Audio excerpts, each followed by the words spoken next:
શ્રીમદ્ ભગવદ ગીતા અધ્યાય 4 શ્લોક 24 બ્રહ્માર્પણ બ્રહ્મ હવિર બ્રહ્માગ્નૌ બ્રહ્મણાહુતમ બ્રહ્મૈવ તેન ગંતવ્યં બ્રહ્મ કર્મ સમાધિના।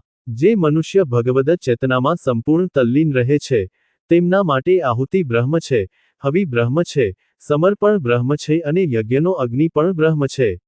આવા મનુષ્યો જેઓ સર્વત્ર ભગવાનનું દર્શન કરે છે તેઓ સરળતાથી ભગવાનને પ્રાપ્ત કરે છે।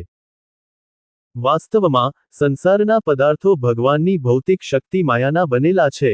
શક્તિ અને શક્તિમાન એક જ છે અને ભિન્ન પણ છે। ઉદાહરણ તરીકે પ્રકાશ એ અગ્નિની શક્તિ છે। તેને અગ્નિથી પૃથક પણ ગણી શકાય કારણ કે તે બહાર છે, પરંતુ તેને સ્વયં અગ્નિનો અંશ પણ ગણી શકાય છે। તેથી જ જ્યારે સૂર્યકિરણો બારીમાંથી ઓરડામાં પ્રવેશે છે તો લોકો કહે છે, સૂર્ય ઉદય થયો। અહીં તેઓ સૂર્યકિરણોને સૂર્ય તરીકે એકસૂત્ર કરે છે। શક્તિ શક્તિમાનથી પૃથક પણ છે અને છતાં તેનો અંશ પણ છે। આત્મા પણ ભગવાનની શક્તિ છે, તે આધ્યાત્મિક શક્તિ છે, જેને જીવશક્તિ કહે છે। શ્રીકૃષ્ણ આની વ્યાખ્યા શ્લોક 7.4 અને 7.5 માં કરે છે। ચૈતન્ય મહાપ્રભુએ કહ્યું, જીવ તત્વ શક્તિ, કૃષ્ણ તત્વ શક્તિમાન। ગીતા વિષ્ણુ પુરાણાદિ તાહતે પ્રમાણ। શ્રીકૃષ્ણ શક્તિમાન છે તથા આત્મા તેમની શક્તિ છે। આનું વર્ણન ભગવદ ગીતા તથા વિષ્ણુ પુરાણ આદિમાં કરવામાં આવ્યું છે।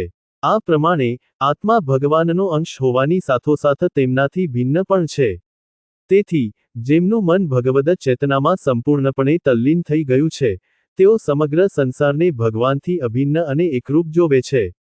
શ્રીમદ્ ભાગવતમ વર્ણન કરે છે, સર્વભૂતેષુ યઃ પશ્યેદ ભગવદ્ભાવમાત્મન ભૂતાની ભગવત્યાત્મન્યેષ ભાગવતોત્તમઃ। જે ભગવાનનું સર્વત્ર અને સર્વ પ્રાણીઓમાં દર્શન કરે છે તે સર્વશ્રેષ્ઠ આધ્યાત્મિક છે।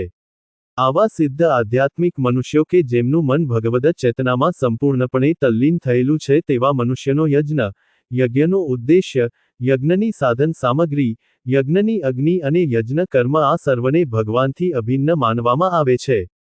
જે ભાવના સાથે યજ્ઞ કરવામાં આવે છે તેની વ્યાખ્યા કર્યા પશ્ચાત હવે શ્રીકૃષ્ણ આ વિશ્વમાં શુદ્ધિકરણ અર્થે લોકો દ્વારા કરવામાં આવતા વિભિન્ન પ્રકારના યજ્ઞોનો ઉલ્લેખ કરે છે।